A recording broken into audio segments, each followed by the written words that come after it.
It's one of the busiest months in the Tamworth calendar. Pubs and restaurants are still on the hunt for a few more workers to help the festivities run smoothly. During festival time, we're always looking for, staff to help out, whether it be, F&B service or, just general, ticketing on doors. There's only 7 more days until the Country Music Festival kicks off, and some venues will be hiring new staff right up to the start date. I would say we're a few hands down. I'd say we're probably just looking for a few extra hands just to lighten the load. The labour shortage is affecting businesses across a variety of industries. COVID restrictions shut down hospitality, encouraging some people to find pandemic-proof employment. But with restrictions seemingly a thing of the past, most businesses are searching for anyone with a good attitude. But a lot of the times we're just looking for good, keen people that just want to get in and learn. We can definitely teach. Some hospitality venues across town are confident their staffing levels will keep the rosters full this festival season. The Tamworth Hotel told 7 News they put the call out on social media and people were keen to step up and earn some extra cash this summer.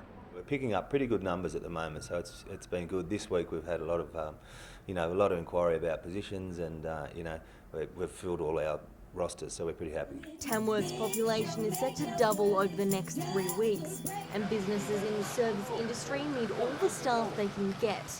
Phoebe Murray, 7 News. Hundreds took to the waters at Lake Keepit, and others took to the skies. Near perfect weather, too good to pass up this public holiday. Dozens of gliders sit bumper to bumper on the runway at the Soaring Club for the Australia Day Grand Prix. And I only took up gliding when I was 60. I wish I had taken it up when I was 20 or 15. I've raced motorbikes, dirt bikes, I've heli-skied, sailed boats, and this has got everything in it. It takes a special kind of pilot to man the controls, one with no fear. Competitors are towed by a chain down the runway before being dropped at more than 12,000 feet, all without an engine. It's a lot easier than you might think to step into one of these cockpits, with some pilots able to fly solo with just 1 week of training. And it's also an economical way of learning to fly, because once you get going after the training, you can start for hours without consuming fuel. The club attracts some of the best pilots from all over the world for flying events. Some used to flying $1 million Red Bull stunt planes, others Westpac chopper pilots. But they all say the same thing about the sport. I've always been into aviation. I'm a professional pilot. Gliding is just, I guess, a very pure form of aviation. The competition will take the pilots on a 500-kilometre journey across the region and beyond. Today the task basically goes from here out to Coonabarabran, then back to via Coolah, Breezer, slightly up to the north to Brogabri, and then back into here. Max Gent, 7 News. What started as a busking moment in a busy food court soon turned into something much bigger.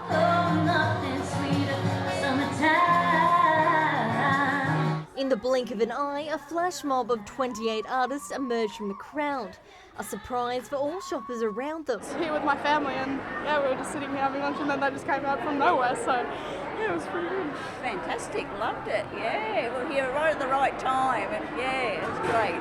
The performance so good, many in the crowd only disappointed it wasn't longer. It was really enjoyable, would have loved to have seen more actually. As spontaneous as it seems, these performers are senior students in the Academy of Country Music who gathered in Tamworth from across Australia, settling in for 2 weeks of learning that could launch their career. And a lot of our day is kind of very structured, so it's nice to kind of have something fun to do on the side and really promote the academy and the concert that we're doing this week. Students excited by the out-of-the-box opportunities, gaining experience performing to a different kind of crowd. When you're an entertainer, singing and being a nice singer is just, probably 25% of what you actually end up doing on a stage.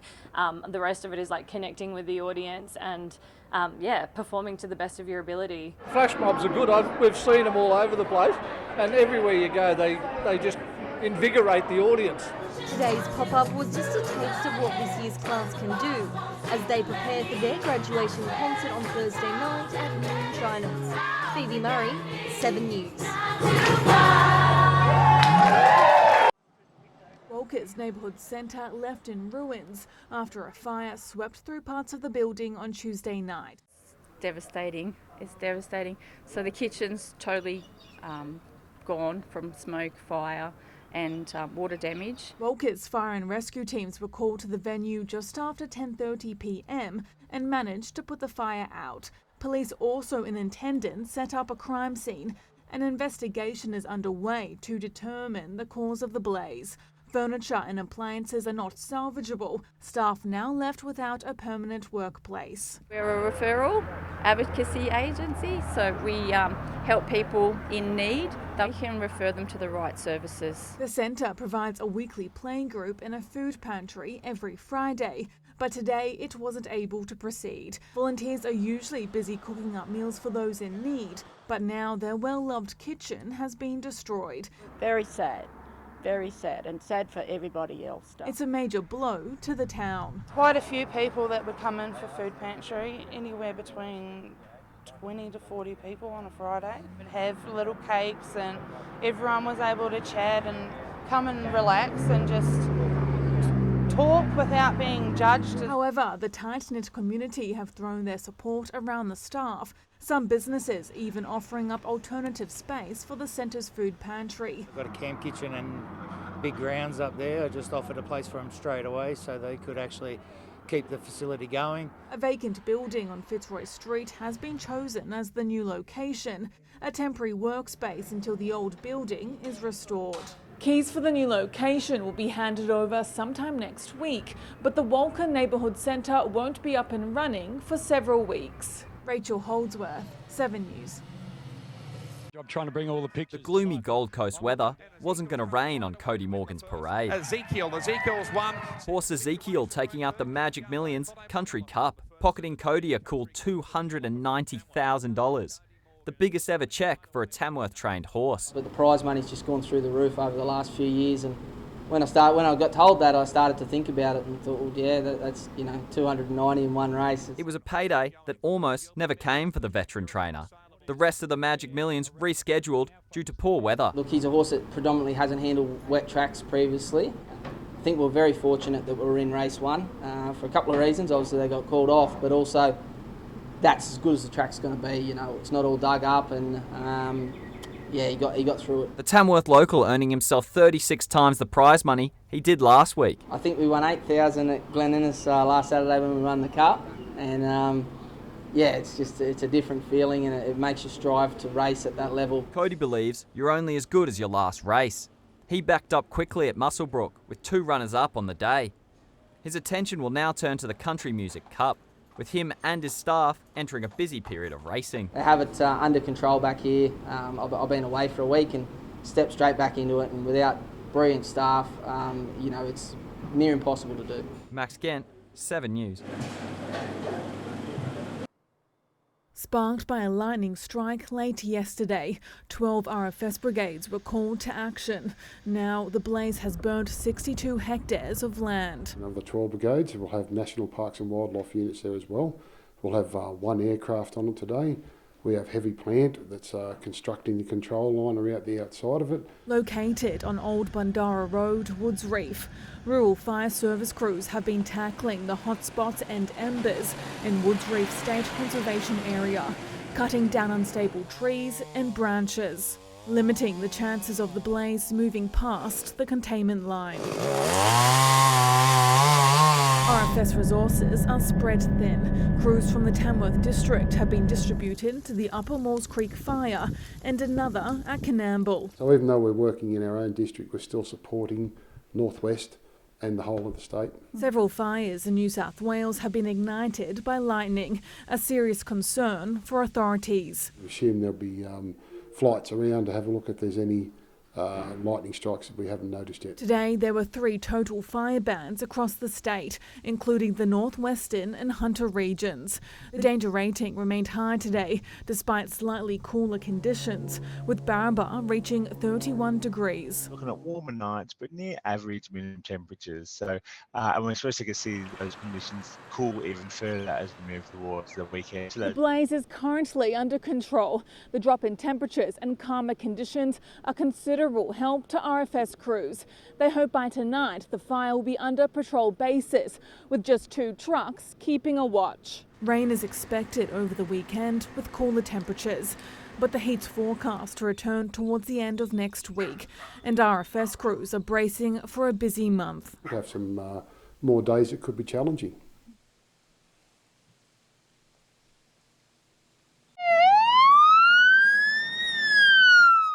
It was all hands on deck. 12 fire trucks raced to a grass fire on a property at Bergman's Lane south of Tamworth.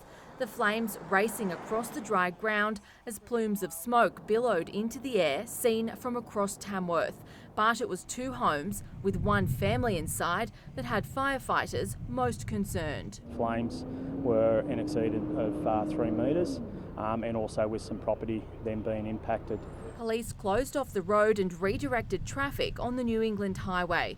Two sheds were engulfed in flames and a paddock of livestock trapped, horses bolting. Livestock was a concern. We had some sheep and some horses in one paddock, but we actually got in and cut the fence line and had them released. Firefighters remained on the scene for hours, refilling tanks and ensuring flames didn't spread any further in the hot, windy conditions. Air support was called in while a grader built containment lines and a water truck sprayed the edges. We believe a worker working on the far end of the roadway was using a grinder and it caught the grass paddock on fire. The Rural Fire Service and Fire and Rescue worked quickly to get the 5-hectare blaze under control, saving a number of homes and stopping the fire spreading to a nearby housing estate. We've got all units still remaining on scene here at the moment. We're going to leave them here until this fire is completely blacked out. Tony Abragetti, 7 News. It's the first time in more than 2 decades that timber is being transported domestically by rail. This 70-wagon train is on its way to Wagga Wagga, due to arrive by 6 o'clock tomorrow morning. It's just taken 70 B doubles off the road, and it's about 1,400 kilometres round trip, so that's equal to about 100,000 kilometres of trucking to move that train load. So that's a big help for the roads. During the 2019 Black Summer bushfires, the Snowy region lost almost half its plantation timber. These logs come from forests near Nowandock and Nundle. Previously, the logs were packed into containers and exported to Southeast Asia, but now they're helping to boost stock in regional New South Wales. The intent is to supply about 270,000 tonnes of timber over 3 years. It's not only a boost for the New South Wales economy. Crawfords expects to hire more staff to keep up with the new freight schedule, especially when it coincides with a bumper agricultural harvest. We'll be putting actually up to another 10 people on in this facility. A town of less than 2,000 people, Werris Creek is punching above its weight, connecting industries across New South Wales. It's just a good news story for us overall, and we've invested a lot of money in this site in the hope that we can progress it. These logs will be processed and used in the building industry, helping to ease pressure on the domestic supply chain. This project puts a lot of money into Walker, especially through Brian Smith Timbers, who fall most of the logs and cart them into here. So it's a big part of our economic development. From truck to train and back again. It's a logistical feat some of New South Wales' smallest towns can be proud of. But it's not only about the economy. This rail line has sentimental value for Mr. Crawford. My father was, after the war, went on to rail, worked on the rail, and I think he'd be proud of seeing this happening. Tony Abragetti, 7 News. He's known as the Highwayman. Grant John Cadaray has his own fame, with a solid social media following of over 40,000. He doesn't own a phone or anything other than some books and basic needs to keep him going. Well, it's more of a hassle to try to stop now because I've lost my ID and all that. And, well, you can sort it all out, but you've got to stop and then you have to go through all the rigmarole. He was working as a bank teller in his early 20s in Victoria when he decided to take 3 months off. His friends and siblings were starting to settle down and he knew he didn't want that life. But after a couple of years, they started dropping hints about getting more serious about work, and I looked around and can't sit here for 20 years. Life on the road, avoiding bushfires and snakes, doesn't dampen his happiness. He lives each day for himself, no one to answer to, just the road ahead in his mind.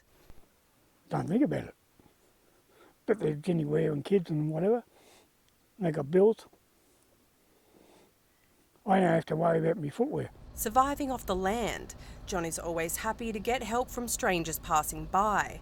He hasn't taken a lift in 20-odd years, but he'll never turn down a bottle of drink and a cheese and biscuits. Run out of money and just sort of living from day to day,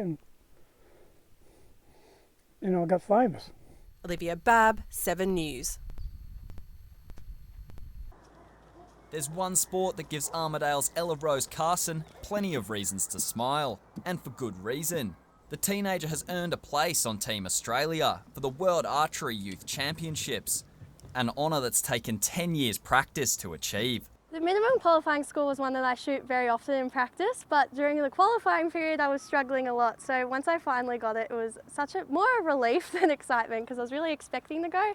There was no surprises when she finally qualified. For Ella Rose, archery is something that runs in the family. I got into it because my dad does it, and he got into it because his dad does it. So my grandfather's my coach, and he's been the national coach for different overseas trips and as an athlete as well. Basically, I just started because I thought, I never spend time with Dad, let's try archery. July's tournament might just be a springboard for the 19-year-old as she eyes off a place on the Olympic podium. Well, my ultimate dream is the Olympic Games. But for now, I'm just trying to focus on one goal at a time. Next year would be ideal, but I think realistically, it's probably looking more like 2028. Ella Rose has had plenty of help along the way as the community in Armidale come together to help her raise money for the trip, helping her purchase flights, accommodation, along with thousands of dollars worth of equipment. Well, I feel like I've been so spoiled. Everyone keeps saying I deserve it, but it's just been so heartfelt to know I have this much support behind me and that all the work I'm doing is noticed and that everyone wants to help. Max Gent, 7 News. Elizabeth King and Molly Smith work at Tamworth's hospital 1 day a week, training to be a nurse. They're also in Year 12, studying for the HSC. Good time management and staying on top of it, and yeah, you're fine. Both women are undergoing vocational education with TAFE. It offers pathways for students to start their careers early. They've won accolades for their vet studies, committing to the gruelling hours and high demands, and both have a personal reason for wanting to get into nursing. I also have a younger sister with epilepsy, and I spend a lot of time seeing her in hospital and seeing the nurses work with her, and it's just such a rewarding career, so I thought I'd give it a go. There's definitely a big shortage of nurses in regional areas, and to be a part of that and to be helping regional areas where I'm from is definitely very rewarding. The sector is in desperate demand for nurses as regional hospitals cry out for more staff. They have demonstrated exceptional nursing care. They have shown quality care as well, and both of them have given back to vocational education. Both students have found their passion. They're looking forward to beginning their career in the healthcare system once they leave school. Being able to maintain a school career, or just finding new pathways in your life and finding new things for you that you're passionate about.